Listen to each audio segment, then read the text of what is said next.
Shalom saudaraku yang terkasih, di dalam nama Tuhan Yesus Kristus. Selamat siang, salam sejahtera untuk kita semua, dimanapun saudara-saudara berada. Selamat datang kembali di Renungan Kristen siang hari ini. Semoga saudara semua dalam keadaan sehat selalu, dan kiranya damai dan sukacita Roh Kudus melimpah dalam hati dan kehidupan saudara semua. Sebelum kita mendengarkan renungan firman Tuhan, mari sama-sama kita berdoa. Bapa kami di dalam kerajaan sorga, Bapa yang kekal, mulia, dan penuh kasih sayang, Bapa yang kami muliakan di dalam nama Tuhan Yesus Kristus, kami mengucap syukur Tuhan, oleh karena perlindungan-Mu di sepanjang malam hingga pagi hari ini. Kami boleh bangun dengan tubuh yang sehat, kuat, dan diberkati Tuhan, serta dapat memulai aktivitas kami dengan baik.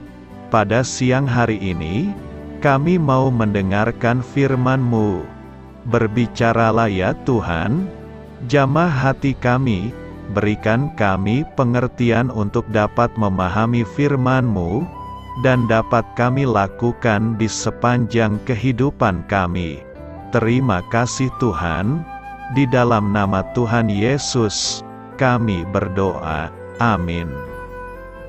Sahabat suara kasih, pembacaan Alkitab kita hari ini terambil dari Lukas 1 ayat yang ke-26 sampai 38.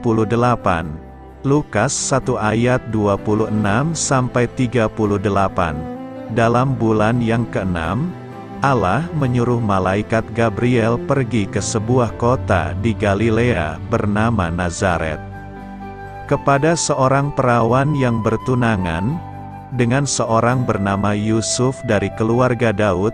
Nama perawan itu Maria. Ketika malaikat itu masuk ke rumah Maria, ia berkata, "Salam, hai engkau yang dikaruniai, Tuhan menyertai engkau." Maria terkejut mendengar perkataan itu, lalu bertanya di dalam hatinya, "Apakah arti salam itu?" Kata malaikat itu kepadanya, "Jangan takut, hai Maria, sebab engkau beroleh kasih karunia di hadapan Allah.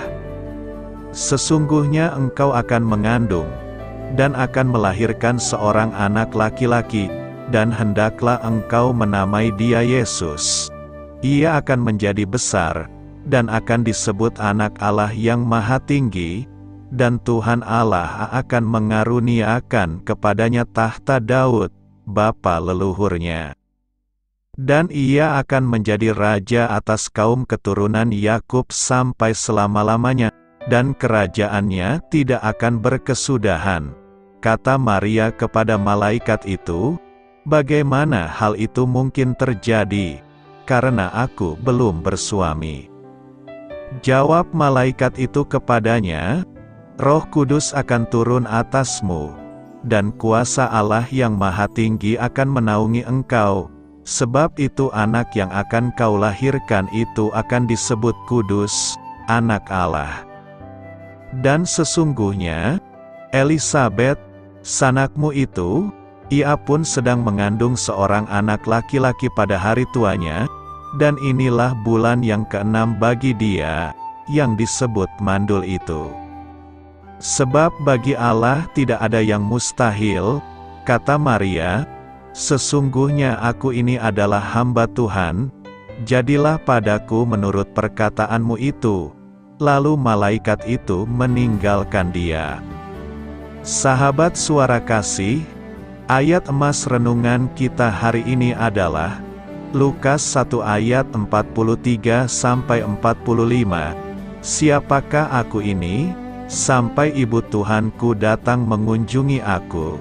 Sebab sesungguhnya, ketika salammu sampai kepada telingaku, anak yang di dalam rahimku melonjak kegirangan. Dan berbahagialah ia, yang telah percaya, sebab apa yang dikatakan kepadanya dari Tuhan, akan terlaksana. Judul renungan kita hari ini adalah, Janji yang akan digenapi Tuhan.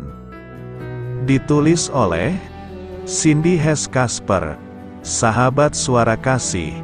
Inilah renungan kisah inspiratif kita pada siang hari ini. Waktu masih kecil, saya menempuh perjalanan lebih dari 300 km setiap musim panas, untuk berlibur selama 1 minggu di rumah kakek dan nenek.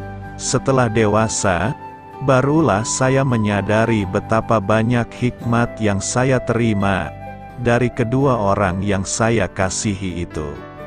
Pengalaman hidup dan perjalanan iman mereka bersama Allah telah memberi mereka perspektif yang tak terbayangkan oleh pikiran saya yang masih muda saat itu. Percakapan dengan mereka tentang kasih setia Allah telah meyakinkan saya bahwa Allah sungguh layak dipercaya dan akan menggenapi setiap janji yang dibuatnya. Maria, Ibu Yesus, masih sangat belia ketika seorang malaikat menghampirinya. Kabar menakjubkan yang dibawa malaikat Gabriel pasti membuat Maria bingung, tetapi ia menerima kepercayaan itu dengan rela dan ikhlas. Namun kemungkinan Maria baru merasa tenang setelah ia mengunjungi Elisabet, kerabatnya yang telah lanjut usia, dan juga tengah mengandung secara ajaib. Para ahli memperkirakan Elisabet saat itu berusia 60 tahun. Dengan penuh semangat, Elisabet meneguhkan kata-kata malaikat Gabriel, bahwa Maria adalah ibu dari Mesias yang dijanjikan. Sahabat suara kasih, mengapa Anda dapat mempercayai Allah untuk menggenapi janji-janjinya? Janji Allah mana yang paling mendatangkan sukacita bagi Anda? Marilah kita renungkan, ketika kita bertumbuh dewasa di dalam Kristus, seperti kakek dan nenek saya, kita belajar bahwa Allah selalu menggenapi janjinya. Allah menggenapi janjinya mengaruniakan anak untuk Elisabet dan Zaharia. Putranya itu Yohanes Pembaptis menjadi pembuka jalan untuk sebuah janji yang telah dibuat beratus-ratus tahun sebelumnya. Suatu janji yang akan mengubah masa depan umat manusia. Mesias yang dijanjikan, Juru Selamat dunia telah datang. Bapa, terima kasih, karena Engkau sungguh layak dipercaya, dan selalu menggenapi janji-janji-Mu bagi hidup kami. Amin. Tuhan Yesus memberkati. Saudara yang terkasih, demikian renungan firman Tuhan pada siang hari ini. Semoga menjadi berkat bagi kita semua. Dan sebelum kita melanjutkan segala aktivitas di siang hari ini, mari kita berdoa. Bapa kami yang di sorga, Bapa yang kami panggil di dalam nama Tuhan Yesus Kristus, Bapa di surga, terima kasih atas kebaikan yang telah Engkau tunjukkan kepada kami. Tolonglah kami Bapa, untuk mencurahkan kebaikan itu kepada sesama kami. Kami juga bersyukur Tuhan, atas pertolongan-Mu, penyerta-Mu, dan atas berkat-Mu di dalam hidup kami. Kami berbahagia dan bersyukur atas kebaikan Tuhan.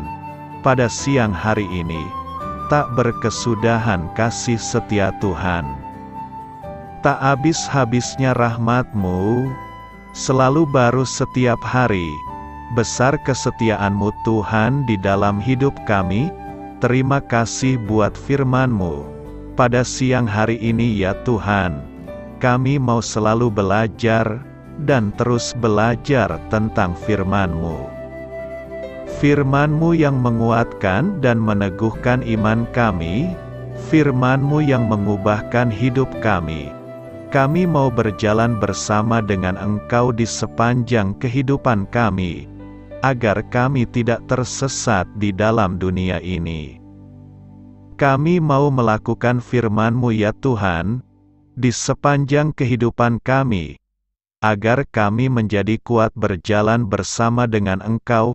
Terima kasih ya Tuhan, buat kesempatan hidup yang masih Engkau berikan, kami mau pakai untuk hormat dan kemuliaan nama-Mu. Segala pergumulan dan persoalan hidup kami serahkan di dalam tangan-Mu. Engkau yang akan menyelesaikannya bagi kami. Kami hanya berharap kepada-Mu. Bapa, hamba berdoa untuk saudara-saudaraku yang sudah mendengarkan renungan firman-Mu hari ini, yang saat ini sedang mengalami sakit penyakit, pergumulan masalah, kebutuhan ekonomi, kiranya Engkau jamah, sembuhkan dan pulihkan, berkati perekonomian mereka, serta berikan jalan keluar di setiap pergumulan masalah yang mereka sedang hadapi. Dan ajarlah kami ya Tuhan, untuk selalu berharap dan percaya sepenuhnya kepada Tuhan Yesus. Kiranya Engkau terus memberkati kehidupan kami, keluarga kami, sanak saudara kami, daerah tempat tinggal kami, bangsa dan negara kami, pemerintah-pemerintah kami. Biarlah semuanya dalam perlindungan-Mu ya Tuhan, dan jadilah sesuai dengan kehendak-Mu yang terbaik di dalam kehidupan kami. Dan pada siang hari ini ya Tuhan, kami berterima kasih buat perlindungan-Mu di sepanjang waktu yang telah kami lewati. Siang hari ini, kami akan melanjutkan aktivitas sebagaimana mestinya. Kami yakin dan percaya, perlindungan-Mu tetap ada di dalam kehidupan kami, di sepanjang hari yang akan kami lewati ini. Terima kasih ya Tuhan. Inilah yang menjadi doa dan permohonan kami. Dalam nama Tuhan Yesus kami berdoa, amin.